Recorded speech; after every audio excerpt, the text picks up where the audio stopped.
Sumo isn't just a bunch of fatty boom baddies belly bashing each other. Every stomp, salt toss, and even the strict no girls allowed policy is soaked in ancient Shinto ritual.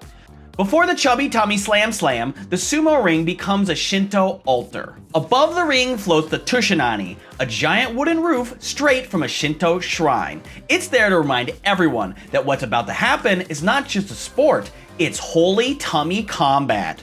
Before each match, the sumo wrestlers throw fistfuls of salt, like spiritual seasoning, cleansing the ring of bad vibes and ghost cooties. Then they do the shiko, a dramatic thunderous leg stomp that's equal parts warm-up and demon exorcism by thunder thighs. The goji slides in, dressed like a Shinto priest who just unlocked the final Pokémon evolution. With the fan of destiny, he proclaims the result of the sacred thick off. Then waddles in, the demi-god himself, the Yokozuna, wrapped in a sacred rope so massive it's normally reserved for holy shrines, trees, and other objects that don't eat 12 bowls of rice before breakfast. The doyo isn't just a ring, it's a Shinto-sanctioned holy slab of dirt, sculpted by hand and worshipped by chubby chasers, or sumo joshi as they're known in Japan. You must enter the ring barefoot and biologically unmenstruating. That's right, no girls allowed, not even the ones trying to save your life. True story, in 2018, a female medic tried to save the life of a referee mid-heart attack, and the sumo squad said, get her out. Better the referee meet his ancestors than let a lady defile the clay. So how do you win sumo? Push your opponent out of the ring or off their feet. You can slap, throw, and trip, but no punches, kicks, chokes, hair pulls, or eye gouges. You can grab them by their mawash, the sumo thong, but you cannot grab the sacred weenie. The rules of the game are simple, but sumo is like 99.9% foreplay. There's lots of squats, stretches, fat jiggles.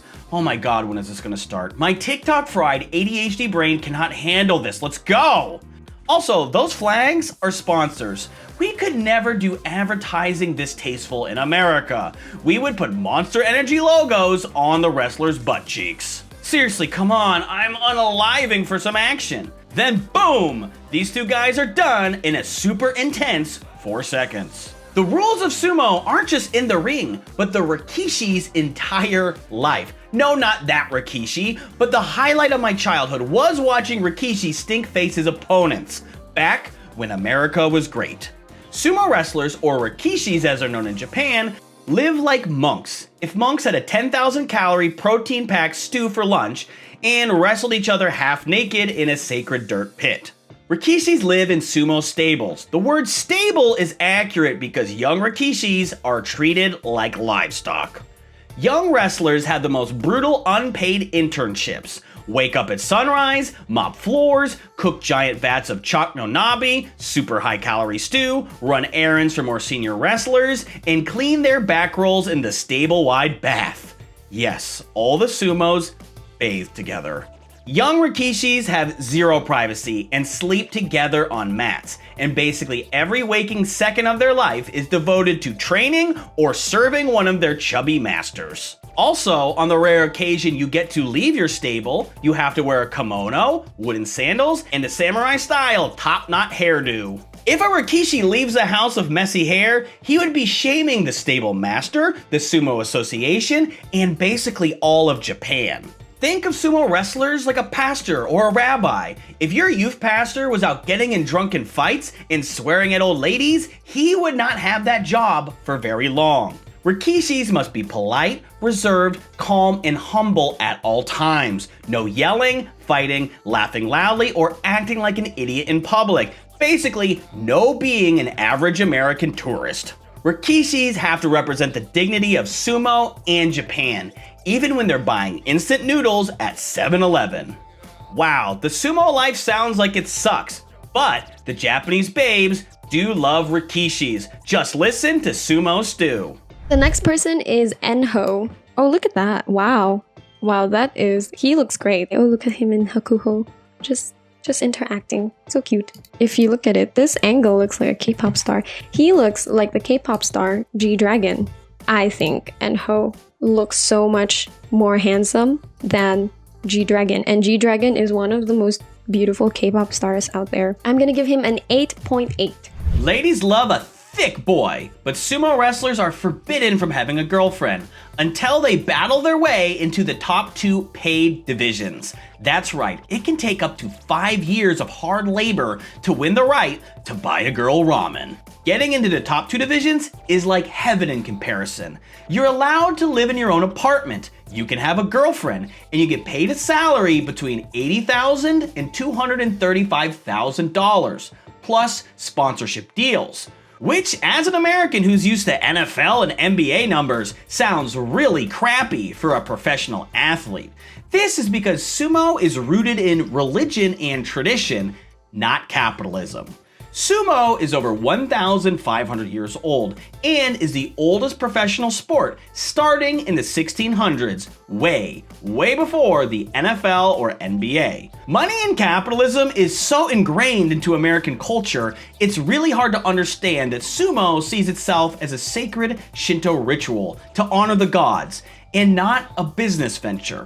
In sumo, when you get drafted to a stable, you stay there for life. There's no getting traded or negotiating a better deal. There are set payments and rewards based on earned rank. Since sumo wrestlers are semi-religious figures, you're not allowed to cash in with promos for 5-hour energy and zen. Making millions isn't the point. Preserving dignity, honor, and ancient custom is. In fact, being seen as money chasing would hurt your reputation as a sumo wrestler. Considering how culturally different sumo is than American pro sports, it's mind-blowing that there was a time in the 90s when Hawaiian and Samoan Americans absolutely disrupted sumo. The American size, strength, and NFL lineman style totally changed the game. Just look at how big these yank tanks were in comparison. Akebono, real name Chad Rowan, became the first non-Japanese person to reach the rank of Yokozuna, which is a huge deal because only 74 wrestlers in the last 425 years have reached the rank of Yokozuna.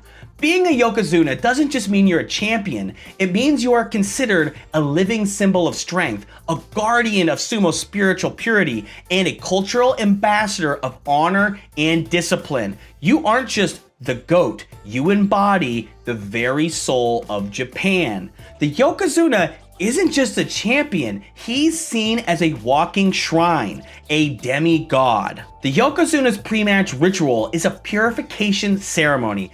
He performs stylized movements to bless the ring, he drives away evil, and he calls on the gods to watch over the matches.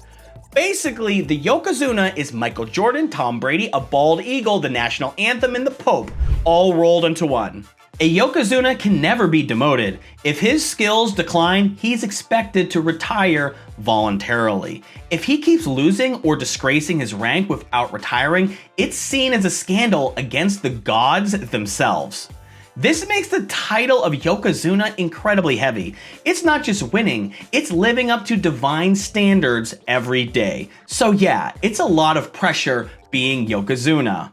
Being a 400-pound demigod sounds awesome. Massive respect, every guy wants to be you, every girl wants you.